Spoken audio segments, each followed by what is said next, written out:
Hello everybody, welcome to this example build video.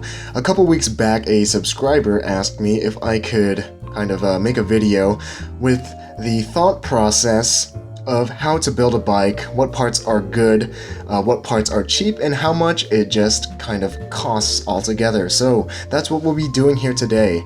And I made a spreadsheet of a Poke Rum Runner build, and the total comes out to about $689. Now, building a bike is pretty expensive, and that's because a lot of these small parts add up.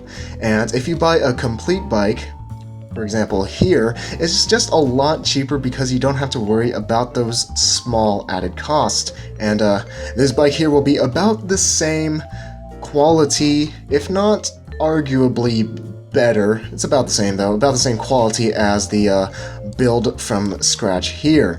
So without further ado, let's get on with the build. So first off, I picked the Poke Rum Runner, which is just a really solid steel frame set. I like my steel. It is double-butted Tange chromoly steel, and it has clearance for 28C tires, so it's just a really good priced frame set. And Retrogression is my local bike shop, so I would just buy it from them, and that would be that. And they also have like some of the best prices on the internet, so good on them. So for the fork, we have just a straight bladed lugged fork. Probably get a chrome one because that's cool. 68 bucks. Chromo, relatively lightweight, sturdy, good enough. And lastly, we would need a headset for the frame set, and so we could steer, and that would be $32. And already these small parts are already adding up. Now the next big purchase on our list is a wheel set. Now I would go with the h+son M13-2.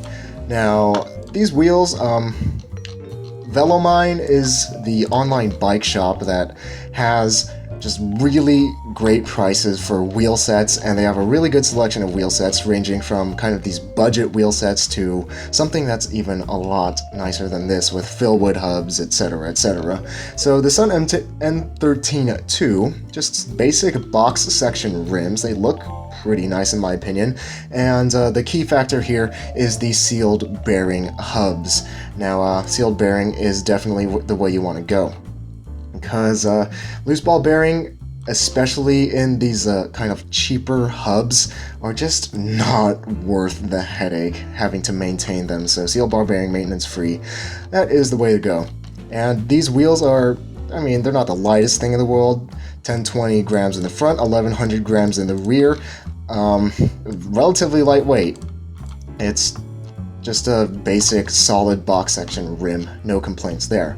And we're going to need some rubber on this thing, so we're going to go with the Panaracer Priscilla tires. Now I've really liked these tires when I had them. I mean, they were my favorite tire if you've seen that video, but they are really good, gum wall. They have a protective Kevlar strip and pretty affordable.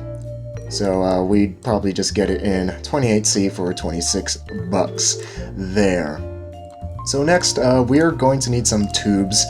12 bucks for tubes, that's about, it could range between like $10 to $14 for 2 tubes. And then the crankset. Again, we're going to go with something that I have experience with, and this is the All City crankset. They are the exact same crankset as the Andale Standard Track. I was able to just kind of look them up on eBay, see them for 50 bucks here, and probably just nab those.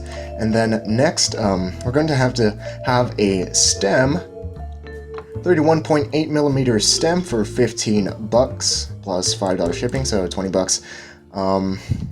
Not much to say about the stem. Now, since a lot of these little small things add up, tubes, tires, headsets, stem, seat post, you can skimp out on a lot of these little small things. If you were to spend money on your budget, if you're on a really tight budget, I would go with a really good, or like a really solid frame set and a wheel set.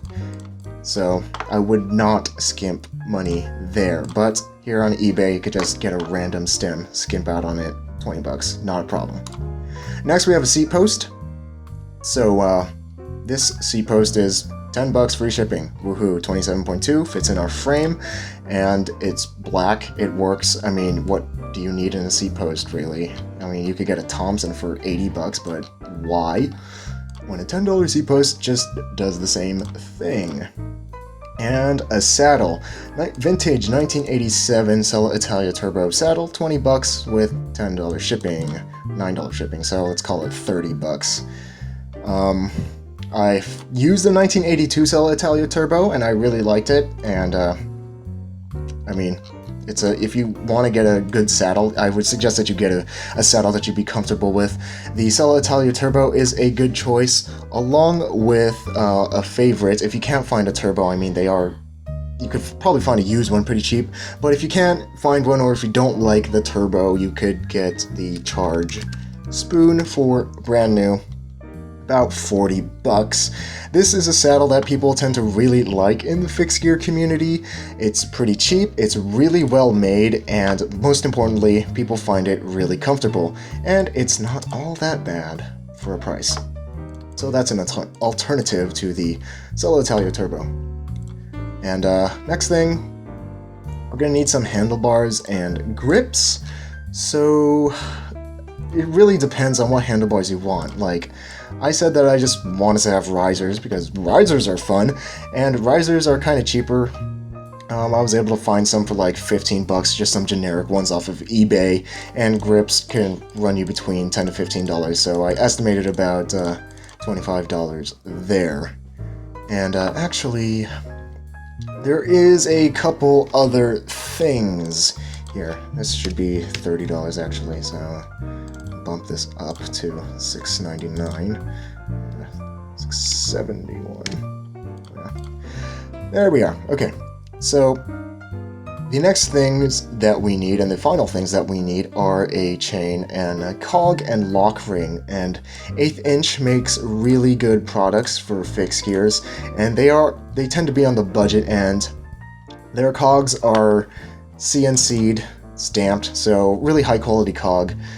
You can skimp out on a cog if you want to, but I mean, $15 isn't too bad, and a lock ring, you'll probably find one for $5.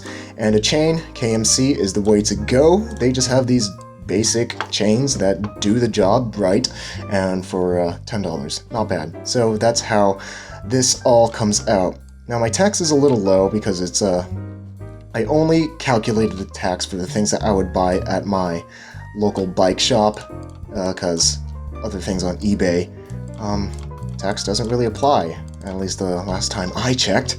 So that's how expensive it would be to just build a bike. And it is pretty expensive, $699, $700, depending. I mean, it could range upwards to $800, or it could range downwards to $600, just depending on how good of a deal you can find on most of these parts. But it is expensive because the used market, even if you do save money, a lot of these stuff is just small and it adds up. So it is hard to save money on a build unless you get some really, really good deals on pretty much like everything. So that's about how much it would cost to build a bike. But another route that is just as good, that would give a bike that is about the same quality, would be upgrading a complete bike. So the Mercier Kilo TT Pro is actually a really good bike. I believe it is Reynolds 520 steel, comes with everything that you need to even just ride. It has a Sugino crankset, 130 BCD, but that's not too bad. And I mean, really, this is it. This is a really good bike for $450. The only things that I would really upgrade are the saddle, because saddle is a very personal choice, and probably the tires, because I like to have wider tires. This comes with stock 23C tires, and I'd probably put in 28C tires. So with that, it would come up to $522, or 500 actually, $532. So this should be different values. Anyway, so you can upgrade the wheel set if you want, but it's not really necessary. because if I am correct, yes. Okay, precision seal bearings. Okay, blah blah blah. I have no idea what precision bearings means. It's just mumbo jumbo that they're talking about. The point is that these bearings are sealed, and that's what I'm really looking for in a wheel set, just to keep it maintenance free. Now, these wheels probably are a bit heavier than a box section rim since they are deeper and double walled. So if you want to upgrade to a nicer box section rim, you can get like h+son TB14. These are the wheels that I ride on my All City Nature Boy, and I mean, they're great wheels. And you could sell the wheel set for $100, and it would come out to about like $600-ish if you just wanted to upgrade your bike. So you can save about $100 to $200 depending on just like your build choices, and you get a much easier way to build your bike when you upgrade a complete bike rather than just building it from scratch. And these two bikes, as I said before, they are pretty much the same quality-wise. So again, if I were building a bike from scratch, I would probably just get a complete and upgrade it. It's a lot simpler, it's a lot more cost-effective, and you get pretty much the same quality of bike. Now, if you really have the money to spend to do a custom build, I mean, you could spec it out any way you want. That is the great part about it. You'll have a bike that nobody else really has, and it will be truly your bike if that really matters to you. But that doesn't really matter to me so much, so I'd probably just go complete and upgrade it a little bit. And I hope y'all enjoyed this video, and until next time, I will see you guys then. Leave comments, do all that good stuff. Toodaloo!